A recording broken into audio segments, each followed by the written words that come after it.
La bague en diamant que mon mari milliardaire m'a achetée vaut des millions.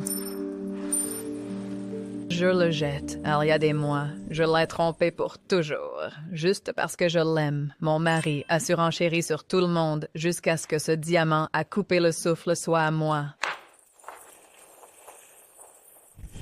Avant qu'Alexandre n'entre dans ma vie, je ne faisais que survivre. Il était une force de la nature, brillant, beau et audacieux. Mes refus ne l'ont jamais découragé. Avec une patience exaspérante, il a réchauffé mon cœur glacé et que Dieu me vienne en aide, je suis tombée amoureuse. Je n'oublierai jamais les vœux d'Alexander à notre mariage. Il a promis de m'aimer pour toujours jusqu'à ce que la mort nous sépare. Je pensais être la femme la plus chanceuse du monde, jusqu'à ce qu'il rencontre Jessica, une jolie et dynamique étudiante de première année. Je ne supporte pas les gens comme elle. Si imprudente, si négligente. Chut, calme-toi, chérie. Comment puis-je te faire sentir mieux?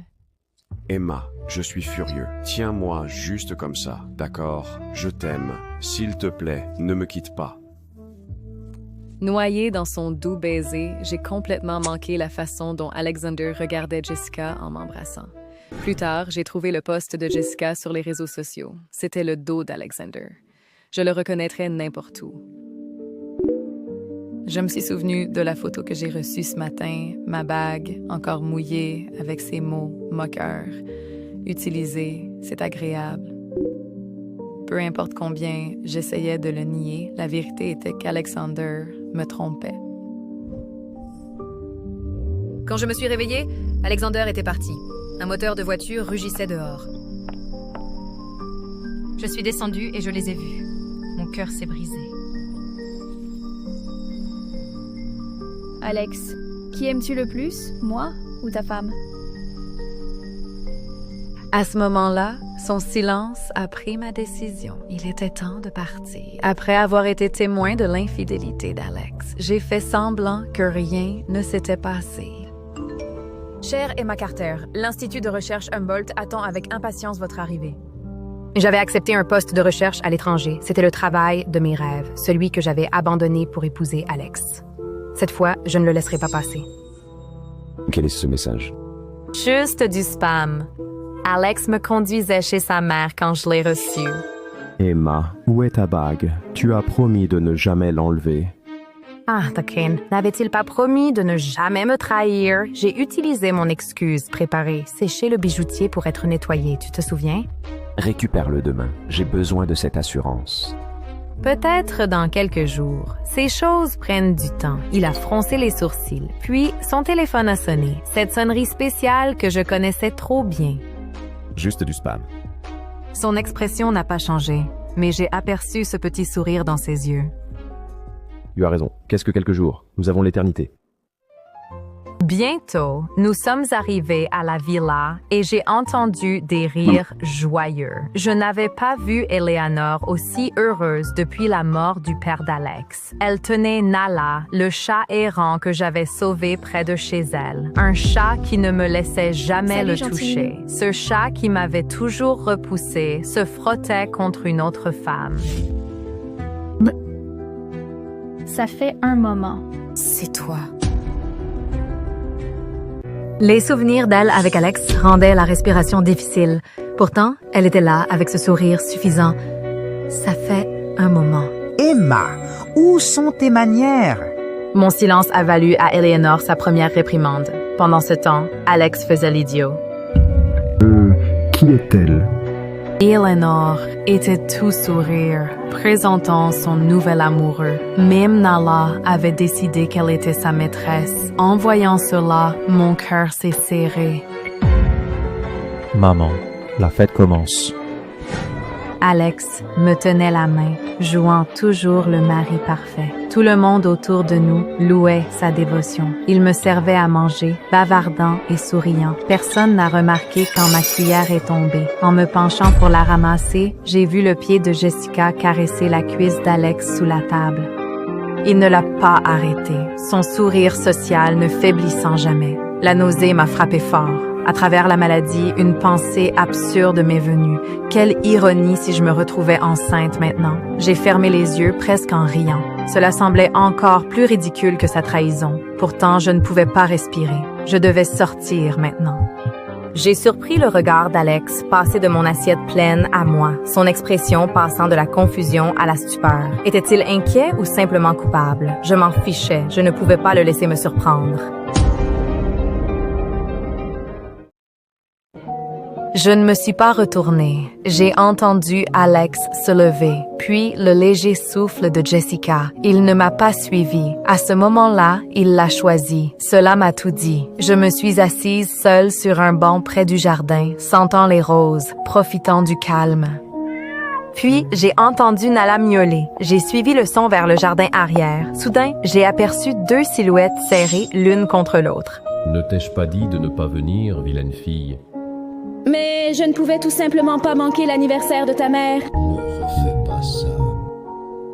Quoi que tu dises. Les regardant ensemble, même la brise nocturne semblait se moquer de moi. Puis, j'ai entendu une voix. Alex, tu as fini? Tout le monde attend. Eleanor n'était même pas surprise de voir Jessica. Elle la traitait comme sa belle-fille, réprimandant Alex de ne pas mieux s'occuper d'elle. Donc, Eleanor savait depuis le début.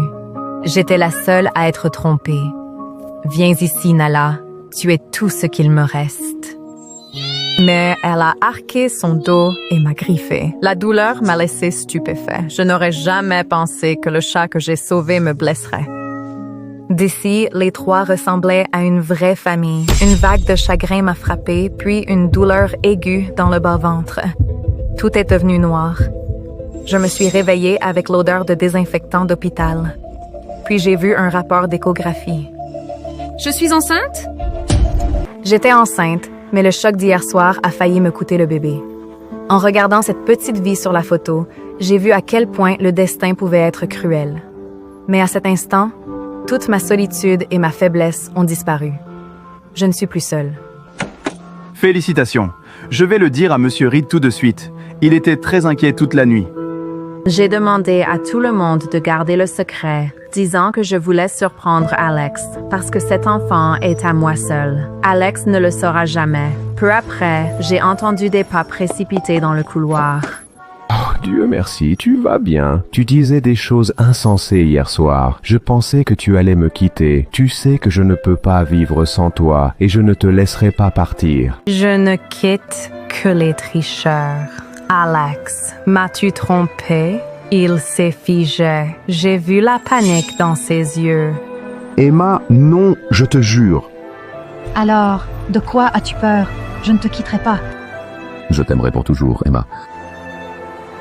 Le soir, pendant qu'Alex s'occupait de mes papiers de sortie, la dernière personne que je voulais voir est apparue.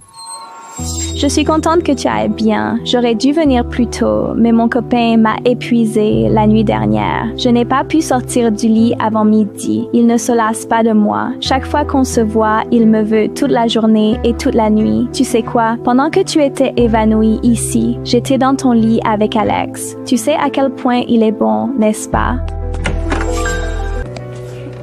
Alex pense. Qui vous a laissé entrer? Emma a besoin de repos. Sortez.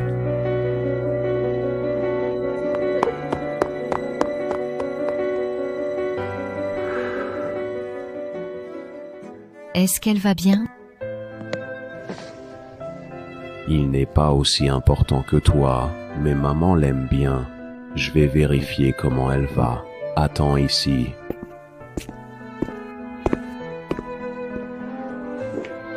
Dès qu'il est parti, je me suis faufilée dehors après lui.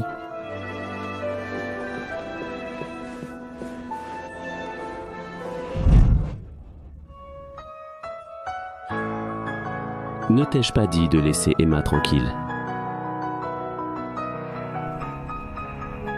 Sa colère disparut en 1 seconde. Un baiser et il oublia toute sa colère. Ah, de surprise, là. J'avais déjà vu ce drame. J'ai fermé les yeux, impassible, et j'ai quitté l'hôpital sans me retourner. De retour chez moi, j'ai pris quelques vêtements et mon passeport. Tout ce qui était lié à Alex, je l'ai laissé derrière. Après cela, j'ai pris un taxi pour un hôtel. Je ne pouvais pas rester dans un endroit où il avait couché avec une autre femme. Puis, il y a eu un bruit d'explosion soudain. Je me suis écrasée contre le siège devant moi. Une douleur déchirante a traversé mon ventre. Alors que je perdais connaissance, j'ai vu du sang couler jusqu'à mes chevilles. J'ai paniqué, sentant quelque chose de précieux m'échapper. À ce moment-là, j'ai appelé Alex, la seule personne en qui j'avais confiance autrefois. Je voulais juste lui dire que je perdais notre bébé. Alex répondait toujours tout de suite, mais cette fois, ça a sonné éternellement. Emma, je ne t'entends pas. Ed, je crois que je tombe malade, chérie.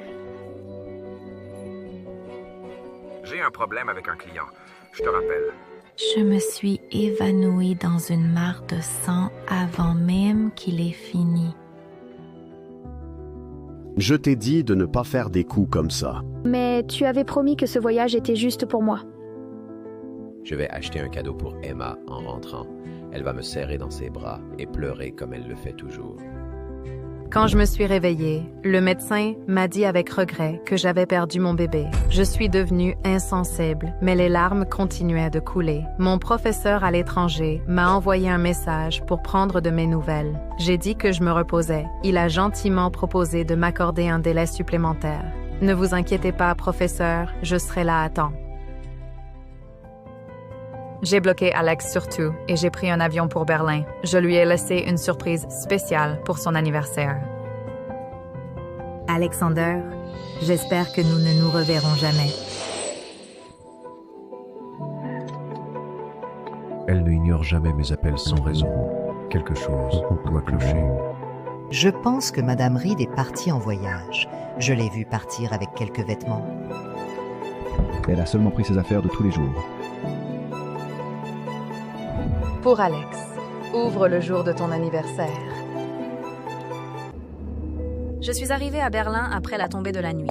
Dans le terminal, j'ai entendu quelqu'un appeler mon nom. Emma, enfin je t'ai ici. À côté de lui se trouvait le docteur Ethan Blackwood, le bras droit du professeur. Bienvenue de retour. Nous étions autrefois l'équipe parfaite, puis j'ai choisi le mariage plutôt que la recherche. Il a respecté cela et a dit qu'il m'attendrait toujours.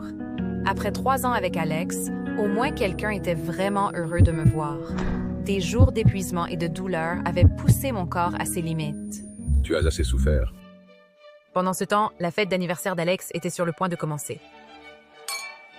Puis, mon email programmé est arrivé. Son visage s'est illuminé en voyant les résultats du test de grossesse. Mais en faisant défiler vers le bas, il a finalement compris pourquoi j'avais appelé ce jour-là. Sa femme avait eu un accident de voiture, et où était-il quand elle avait le plus besoin de lui?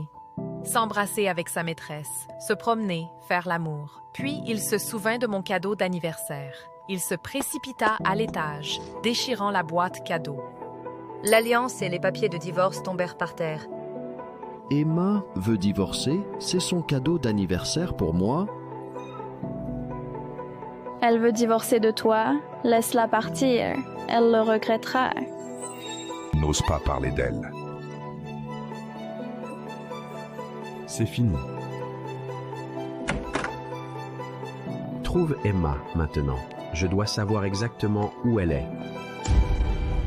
Je pensais que couper les ponts avec Alex ferait mal pour toujours, mais le travail en laboratoire et les articles de recherche ont complètement comblé le vide. Ça va? Allons faire une promenade. C'était comme à l'université à nouveau. Après toutes ces années, nous étions toujours parfaitement synchronisés. Merci pour ton aide récemment. Un cri soudain est venu de derrière nous. Pousse-toi! J'ai trébuché en arrière. Ethan m'a rattrapé, ses yeux fixés sur les miens. Il voulait rester, mais le professeur l'a appelé, alors il a dû partir. Alors, c'est pour ça que tu veux divorcer de moi?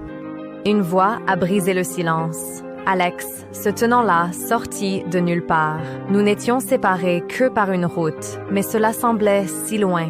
Je divorce de toi parce que tu m'as trompé. Il est devenu pâle, son grand corps sur le point de tomber.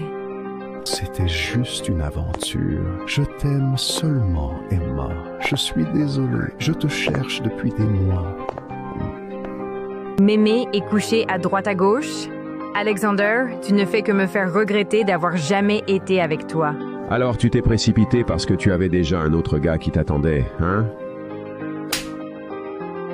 Tout le monde n'est pas aussi dégoûtant que toi. Alex, c'est fini entre nous. Je me suis trompé. Ne pars pas. S'il te plaît, Emma. S'il te plaît. Nous avons eu un bébé. Tu le sais, n'est-ce pas? Pendant que tu étais occupée avec Jessica, notre bébé mourait dans cet accident. Si tu as encore un peu de décence, signe les papiers.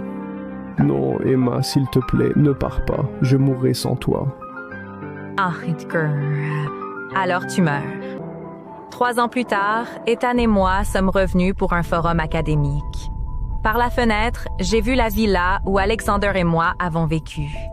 Après cette confrontation, il a disparu de ma vie jusqu'à ce qu'un appel vienne d'un numéro inconnu. Madame Reed, Monsieur Reed a été gravement blessé dans un accident de voiture. Pourriez-vous venir? Nous sommes divorcés. Appelle-moi Emma maintenant. Est-il mort? Quoi? Non, sa jambe était cassée. Je n'ai plus rien à voir avec Alexander. Dites-lui de me laisser tranquille.